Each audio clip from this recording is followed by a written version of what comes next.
बदलापूर लैंगिक अत्याचार प्रकरणात अजूनही धक्कादायक गोष्टी समोर येत आहेत। 2 चिमुरड्यांच्या लैंगिक शोषण प्रकरणात नराधम आरोपी अक्षय शिंदे तुरुंगात गेला। त्याच्या पहिल्या पत्नीने याआधीच काही धक्कादायक आणि हादरवून टाकणाऱ्या गोष्टी सांगितल्या होत्या। आता त्याची दुसरी पत्नी देखील समोर आली आहे। तिने देखील अक्षयच्या संदर्भात धक्कादायक आरोप केलेले आहेत। बातमी सविस्तर पाहूया। त्याआधी तुम्ही HPN मराठी न्यूज चॅनल पहिल्यांदाच पाहत असाल आणि अजूनही चॅनलला सबस्क्राइब केलं नसेल तर नक्की सबस्क्राइब करा, जेणेकरून आमचे अपडेट्स लवकरात लवकर तुमच्यापर्यंत पोहोचतील। त्यामध्ये अक्षय शिंदेच्या दुसऱ्या पत्नीने देखील धक्कादायक आरोप केलेत। शिवाय तिने एक मोठं पाऊल देखील उचललेलं आहे। या प्रकरणात नवीन अपडेट समोर आली आहे। बदलापूर प्रकरणातील तपासादरम्यान मिळालेल्या माहितीनुसार अक्षय शिंदे यानं 3 वेळा लग्न केलं होतं।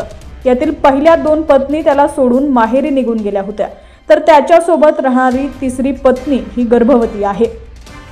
बदलापूर प्रकरणात स्थापन करण्यात आलेल्या SITनं आरोपीच्या पहिल्या पत्नीचा जबाब नोंदवला होता। ती पालघर जिल्ह्यातील एका गावात राहत असल्याची माहिती आहे। आरोपी अक्षयचं पहिलं लग्न झाल्यानंतर त्याची ही पहिली पत्नी लग्नाच्या अवघ्या 5 दिवसात माहेरी निघून गेली होती। अक्षय शारीरिक संबंधावेळी हिंसकपणे वागायचा। त्याची वृत्ती एखाद्या हैवान किंवा लिंगपिसाटासारखी होती। त्यामुळे लग्नाच्या अवघ्या 5 दिवसात ती माहेरी निघून गेली आणि पुन्हा कधीच परतली नाही। आता पोलिसांनी अक्षय विरुद्ध आणखी एक गुन्हा दाखल केलाय। बोईसर पोलिसांनी त्याच्या दुसऱ्या पत्नीच्या तक्रारीवरून हा गुन्हा दाखल केलाय। नंतर हे प्रकरण बदलापूर पूर्व पोलीस ठाण्यात वर्ग करण्यात आलं। आरोपीशी लग्न झालं होतं। आरोपी शिंदेनं या महिलेला अनैसर्गिक शारीरिक संबंध ठेवण्यास भाग पाडले।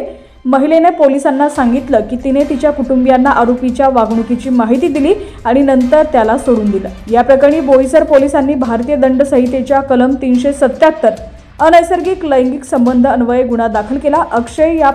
अक्षयच्या पहिल्या दोन्ही पत्नींच्या जबाबामुळे बदलापूर प्रकरणात पोलिसांना चौकशीच्या दृष्टीने मोठा दिलासा मिळू शकतो। या महिलांच्या साक्षीमुळे अक्षयसारख्या नराधमाला कठोरातील कठोर शिक्षा मिळायला मदत होऊ शकते असं बोललं जात आहे।